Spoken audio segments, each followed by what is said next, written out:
పదే పదే చంద్రబాబు గారు చెప్తున్నటువంటి అంశం ఏంటి అంటే పిల్లల్ని కనండి పెంచండి పెళ్ళిళ్ళు చేసుకోండి తొందరగా అన్నటువంటిది. ఎందుకని మన జనాభా క్రమంగా అంటే ఏ దేశమైనా సరే వృద్ధుల సంఖ్య పెరిగితే కనుక అత్యంత ప్రమాదకరమైనటువంటి అంశం.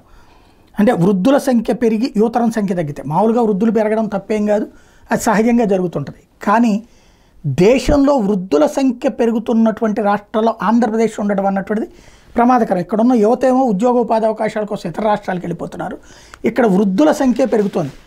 ఆంధ్రప్రదేశ్లో 2011లో 50 లక్షల మంది వృద్ధులు ఉంటే ఇప్పుడు అది 70 లక్షలకు చేరింది 24కి వచ్చేటప్పటికి. దక్షిణాది రాష్ట్రాల్లో మొత్తం జనాభా వృద్ధి తగ్గుతోంది, అదే సందర్భంలో ఈ వృద్ధుల సంఖ్య పెరుగుతూ ఉన్నది అన్నటువంటిది ఇక్కడ కీలకమైనటువంటిది.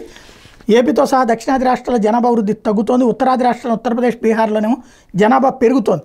2011 జనాభా లెక్కలతో పోల్చి వస్తే 2024లో పలు రాష్ట్రాల జనాభా పెరుగుదల తగ్గుదల వృద్ధుల సంఖ్య పెరుగుదలని విశ్లేషిస్తూ ఎస్బీఐ రీసెర్చ్ నివేదిక విడుదల చేసి 2011 జనాభా లెక్కలతో పోలిస్తే 24 అంచనాల మేరకు తమిళనాడు, ఆంధ్రప్రదేశ్, తెలంగాణ రాష్ట్రాల్లో జనాభా వృద్ధి క్షీణించిందని నివేదిక చెప్తోంది. దక్షిణాది రాష్ట్రాలు 2011లో జనాభా వృద్ధి 15% ఉంటే 24 అంచనాల మేరకు జనాభా వృద్ధి 12% తగ్గిపోయింది. ఉత్తరాది రాష్ట్రాలు 2011 లెక్కల ప్రకారం జనాభా వృద్ధి 27% ఉంటే 24 అంచనాల మేరకు అది 29% పెరిగింది. కేరళ, తమిళనాడు, హిమాచల్ ప్రదేశ్, పంజాబ్, ఆంధ్రప్రదేశ్ రాష్ట్రాల్లో వృద్ధుల సంఖ్య ఎక్కువగా పెరుగుతోంది. బీహార్, ఉత్తరప్రదేశ్, అస్సాం రాష్ట్రాల్లో వృద్ధుల సంఖ్య తక్కువగా పెరుగుతోంది. ఏపీలో 2011 జనాభా లెక్కల ప్రకారం 60 ఏళ్లు పైబడిన వృద్ధుల సంఖ్య 50 లక్షలు ఉంటే ఇది మొత్తం జనాభాలో 10.1.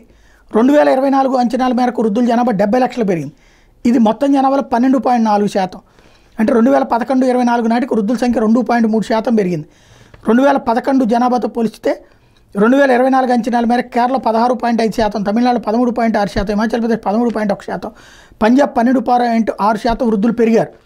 అతి తక్కువగా వృద్ధుల జనాభా 2024 అంచనా మేరకు బీహార్లో 7.7%, ఉత్తరప్రదేశ్లో 8.1%, అస్సోంలో 8.2% పెరిగినట్టు నివేదిక చెబుతోంది.